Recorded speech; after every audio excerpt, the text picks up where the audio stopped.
As we continue our study of the book of Exodus, we look at chapters 5 and 6 and the first part of chapter 7. And this is sort of the prelude to the plagues. We don't get to the plagues yet, but we sort of get the setup for them. God had originally said that Moses should simply go to Pharaoh and say, "Let my people go that they might worship me." As we've mentioned, there's a little bit of a question exactly about whether this is kind of like a trick sounding thing. The Pharaoh gets a pretty good idea that the Israelites don't just want to go out into the wilderness, but that they really want to leave the country altogether, and that would be a financial impact for them. And so at this point, as the request has been made to let the people go, before Pharaoh starts getting harder and harder in his responses, the first element is that he assumes that the reason why the Israelites are complaining is because they are not working hard enough. Of course, that's kind of a ruse, but um, the real dilemma of chapters 5, 6, and the early part of 7, and what's going to go on really in the plagues as well, is that it would seem like this is a plan that is not working. First of all, Moses says, "I am not an eloquent speaker. I'm not going to be able to convince the Pharaoh of anything." Secondly, the Israelites are getting very, very angry at Moses and Aaron because the request to get them freed, which sounded so good at first, really was turning into a nightmare for them, and maybe literally a nightmare, that they were out day and night trying to find the straw to make the bricks. And it seemed to be having the very opposite effect. Not that anybody would expect that the Pharaoh would say, "Sure, if you want to go, go ahead." When we even see something in a management and labor dispute like the airline strike, we're going to see that the two parties get harder and harder in their positions, and if you have to settle it, then mediators may come in, but they're probably not settling it because they want to, but because there's very strong pressure put on them from the outside. And if Pharaoh thinks that he is definitely in charge, then he is not going to believe he has to listen to anyone else. It's kind of like maybe the Ford Motor Company before they had a union, where all of those who were trying to call for unionizing were really on the enemy list of Henry Ford. And back in the 1930s in Detroit, they had riots where there were some who were even killed, and the murders were never solved or never even checked into a whole lot, those who had been involved in trying to fight against it. And that's a very common thing. Well, here's this 80-year-old Moses and this 83-year-old Aaron going to a mighty Pharaoh and saying, "Our people want to get out of here, and we at least want to worship." Moses seems to try an argument that says, "Well, our God says he is going to strike us with plagues if we don't go out and worship him, so it is in your best interest, Mr. Pharaoh, to let the people go." How they got access and how all of that worked to come before the mighty Pharaoh, we're not told. But the result of it is the Pharaoh will have no one challenging his authority, and they simply say, "We're going to make the job harder for the people of Israel." Remember, not all of their work was just making bricks to build these storage cities. It's been mentioned already that they were also involved in farming, and so it may be that some of them who were doing the farming would have access to the straw. But it is certainly a much more difficult thing. With these bricks, by the way, we're talking about something that would be just plain clay, and the straw is put in to kind of give it support so that it won't fall apart as quickly, kind of like we do with concrete rods in streets and highways today when we're building concrete roads. So this is simply kind of something that will help hold the buildings together. They need that for sure. And they probably would have been a larger size brick, probably quite a bit larger than the kind of bricks we might see, maybe like a half a cinder block or something in size. The result of it is that Moses then complains to God. Sometimes you'll see this joke, this kind of sign somewhere where someone says, "Where did this plan go wrong?" And it's sort of like you can have all sorts of different places where this plan seemed to have gone wrong. I think that's an interesting kind of point to reflect on, though, that the church itself, as it carries out the Lord's will, where it says, "Go and proclaim not to Pharaoh, but to Satan and the world and our old sinful flesh that it doesn't win, that Christ has won the victory, there is going to be a hardening that comes as well. We're not ready for it. We're surprised by it. We're hurt by it. We often wonder whether it is even with any point to go on. We have second thoughts about ourselves and the way in which we try and live a Christian life when we say it doesn't seem to matter anyway. And Moses himself pretty much is saying to God, this is your fault. He's not really too far away from that in saying, God, if you hadn't cooked up this scheme, we would probably be doing better than we are now. Someone has once said present pests are worse than past plagues. And their feeling right now is the problem we have right now is really worse than before, kind of in reverse, that it wasn't so bad before and now it's gotten worse, and it's all because of something that we had no control over, the Israelites would say.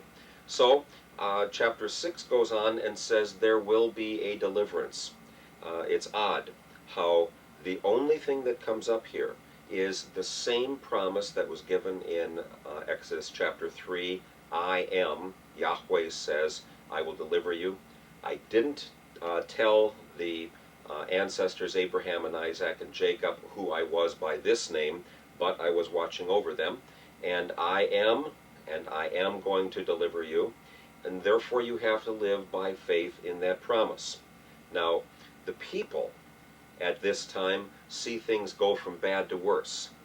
God says, I have heard your groaning, I have heard your complaining, and yet it would seem that for those individuals it was much, much worse even than it had been before, because now they had really antagonized the Pharaoh and turned him into a scorpion who's ready to bite anywhere he can.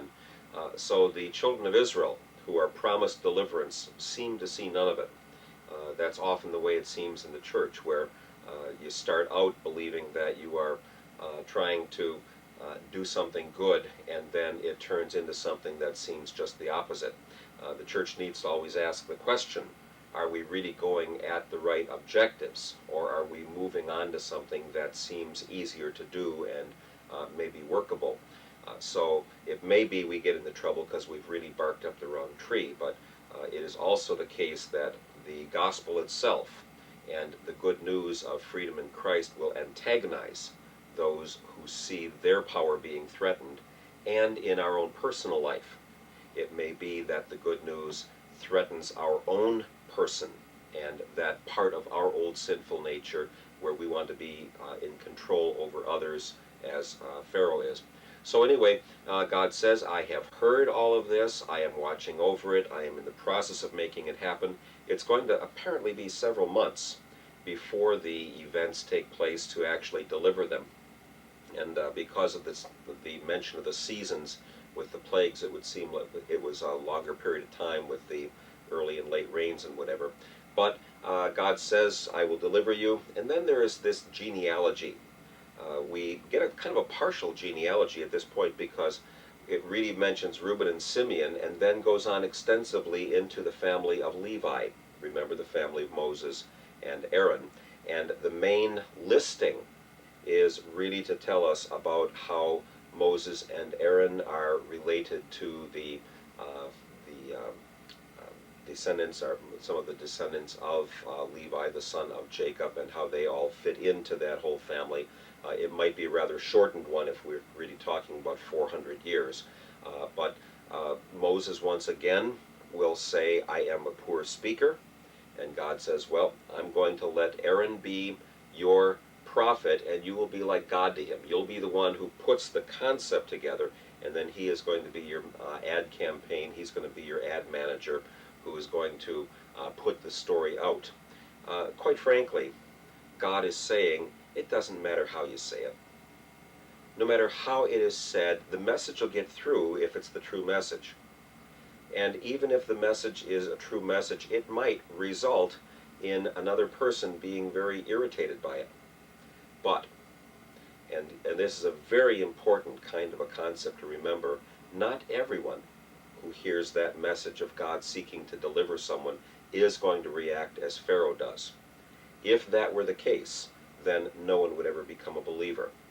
And so we, in our day, never quite know whether we are going to have a good or a bad reaction to the message. That depends on the heart of the other person. It depends to some extent on the way in which we represent who God is. And here, God is saying, I want to deliver my people from trouble. Well, that's fine unless the person who is going to lose their support will be harmed by it. And obviously Pharaoh is interested in building these big storage cities so that he can store grain there and ship grain out and make a lot of money. But the upstart of it is that God says, every excuse that you come up with, I've got an answer for you, and I am really involved in doing it.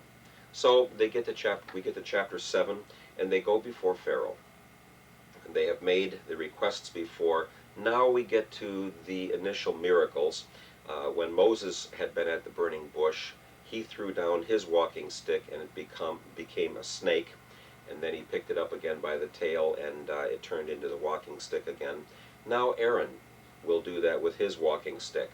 And it turns into a snake before Pharaoh. This is supposed to say there is some real powerful stuff going on, but we get the response that Pharaoh's magicians were able to do the same thing. What all of that means is kind of hard to determine, but there is this sense that powers of evil can also pull off some miracles, maybe even some very important ones. I'm quite sure from a variety of places in the Old Testament that the assurance of a sign worked when it was to assure someone who was weak in faith and not just quite sure, someone like a Gideon who sees the fleece wet one day and the ground dry around, and then the fleece dry and the ground wet all around. So some of the signs to believers seem to make a difference. But as we see with Elijah and the prophets of Baal, if a sign is given to an unbeliever, it will harden them. It will simply be something they have to fight against. And so we will see people who will reject every evidence of anything that's going on. And I think, quite frankly, that means that God sort of almost says to us, don't think that miracles are going to turn someone around. If someone's heart is against me and they are threatened by it, nothing is going to change their ways. So these miracles will happen, but at least initially the Pharaoh's sorcerers are able to do the same. It will be kind of laughable in the section of the 10 plagues that as the problems get a little bit worse for the magicians, they get so sick that they're too sick to come before the Pharaoh and try and do some of the later plagues. But at this point we see the initial events taking place, and as I've mentioned, it looks like it's going from bad to worse. There will be a lot more in terms of the problems of the plagues, and then finally the plague of the firstborn. All of this kind of a rather long setup to how deep the resentment and resistance is.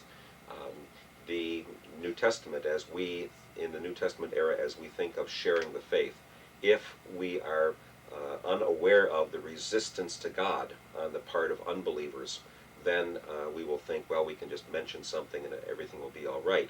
But there will be that resistance, and it is going to be very different if we're talking to an individual whom we simply want to say or tell they can be delivered from troubles, or when we are saying to some power group, you are in the way of God and you must be stopped.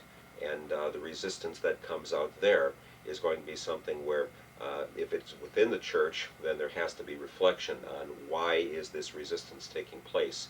If it is outside the church, then we're going to have to recognize that Jesus is a threat to others. So this is a rather troubling section. God seems to go to act for the good of the people, and matters are made worse. We see the same thing, of course, in even a deeper level with Jesus and his disciples, where he goes to heal and love and care for the people, and the Pharisees and others and the Romans later will react in a very, very negative way to it. So it's time for reflection, time for all of us to evaluate when are we the people who are in our stubbornness really refusing to let God act in the way that he would act with others, and that part of it is so very difficult because we ourselves, like Pharaoh, would justify who we are. It's because we are both saint and sinner that we need to reflect on that in our own life. God's continued blessings to you as you reflect on your own life and as you seek to be maybe not the best of speakers, but remember that the Holy Spirit works in and through you, and that it is not only that we are sent to antagonize, but that we are sent also to deliver people not just from bondage, but from eternal death. God's blessings to all of you as you continue. Thank you.